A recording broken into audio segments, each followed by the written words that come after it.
Dans cette situation où l'adversaire remporte l'engagement, le porteur est tout de suite mis sous pression par mon ailier qui le pourchasse et le force à envoyer un rim le long de la balustrade. L'attaquant adverse va se diriger vers la bande pour récupérer ce palais et il va être tout de suite mis sous pression par mon second ailier qui va faire l'effort de venir jusqu'à lui pendant que mon défenseur, lui, va se déplacer pour fermer la zone.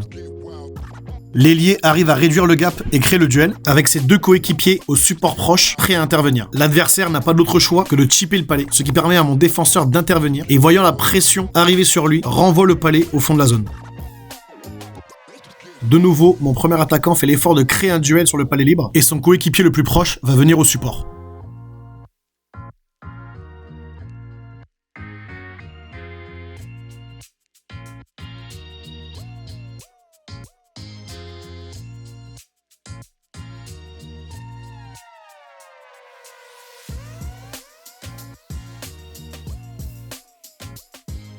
Dans la suite de l'action précédente, l'adversaire arrive tout de même à récupérer la possession du palais et à prendre de la vitesse sur un rim.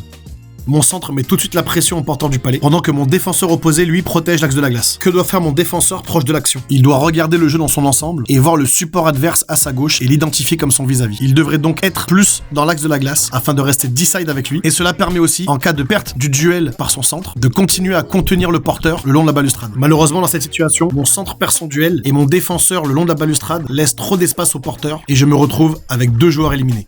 Un gros effort de back-check et 2 énormes arrêts de notre gardien nous sauvent la mise, mais le jeu ne s'arrête pas là. L'adversaire est toujours en possession du palais, et je me retrouve avec mes 5 joueurs de champ collés au gardien et tous focalisés sur le palais. Cela laisse 2 adversaires complètement seuls et oubliés dans la zone défensive, ce qui va permettre au porteur de faire une passe aussitôt suivie par 3 de mes joueurs. Avec un simple lancer, le joueur arrive à éliminer mes 3 avants, mais heureusement mes défenseurs se sont ressaisis et ont box out leur vis-à-vis pour laisser le temps au gardien d'effectuer l'arrêt.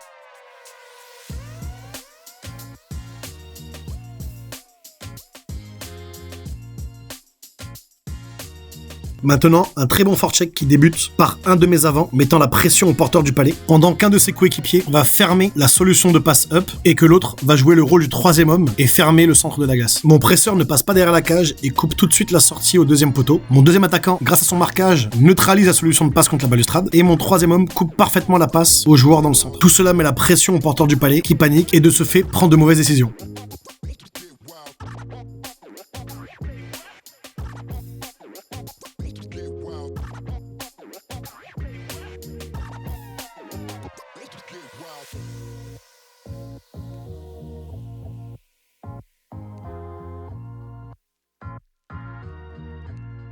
Suite à l'engagement gagné en zone défensive, mon défenseur récupère le contrôle du palais pendant que mon centre vient donner une solution dans l'axe de la glace et que mon ailier se dirige vers sa balustrade. Mon 2e défenseur, quant à lui, vient rapidement se placer pour donner une option de over. Une fois sa passe effectuée, mon défenseur revient devant la cage afin de la protéger et mon porteur a devant lui 2 options de relance. Le porteur reste mobile, mais ne voit pas les options qui s'offrent à lui. Il se retrouve sous la pression de 2 adversaires et n'a pas vu la première option de passe qui est droit devant lui. Son binôme est à côté de lui. Quel jeu aurait-il pu faire tous les deux? Avec de la communication de la part des 2 joueurs, le porteur aurait pu faire une passe abandon, ce qui aurait permis d'éliminer les 2 presseurs et au défenseur, après avoir récupéré le palais, d'attaquer le côté droit de la glace. Le porteur a voulu rester mobile, mais si les coéquipiers sont démarqués, il faut tout de suite libérer le palais. Car une fois que l'adversaire est sur nous, avec la pression, nous faisons les mauvais choix en précipitant des jeux.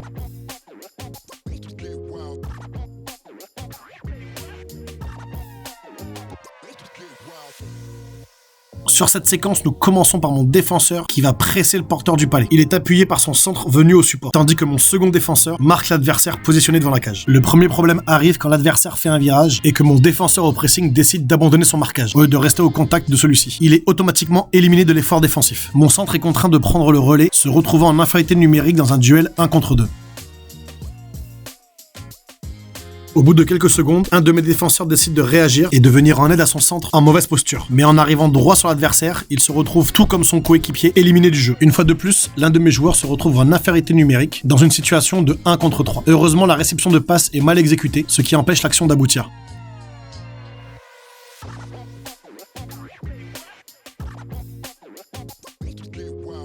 Observons la crosse de mon défenseur qui, à cet instant, coupe correctement la ligne de passe. Malheureusement, il décide de la bouger, ce qui va ouvrir l'accès et permettre à l'adversaire d'effectuer sa passe. À la réception du palais, l'adversaire se retrouve idéalement placé pour marquer. De petites erreurs individuelles peuvent avoir de grandes conséquences.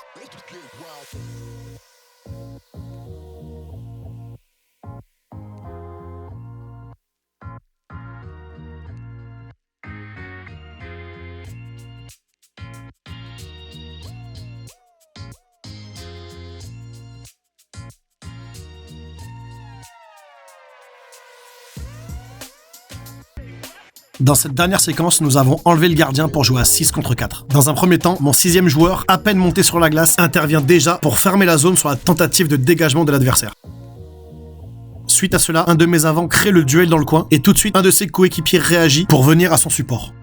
Une nouvelle fois, la tentative de dégagement adverse est stoppée cette fois-ci par mon défenseur qui va par la même occasion pouvoir prendre un lancer. Un de ses coéquipiers est positionné pour tenter de dévier le palais alors que 2 autres vont se diriger vers la cage pour prendre un potentiel rebond. Le lancer n'est pas cadré et le palais termine à l'opposé de la zone au niveau des oreilles. Mon second défenseur réagit très bien en n'attendant pas que le palais arrive et en attaquant celui-ci, pendant qu'un joueur vient prendre sa place à la ligne bleue pour continuer à couvrir le haut de la zone.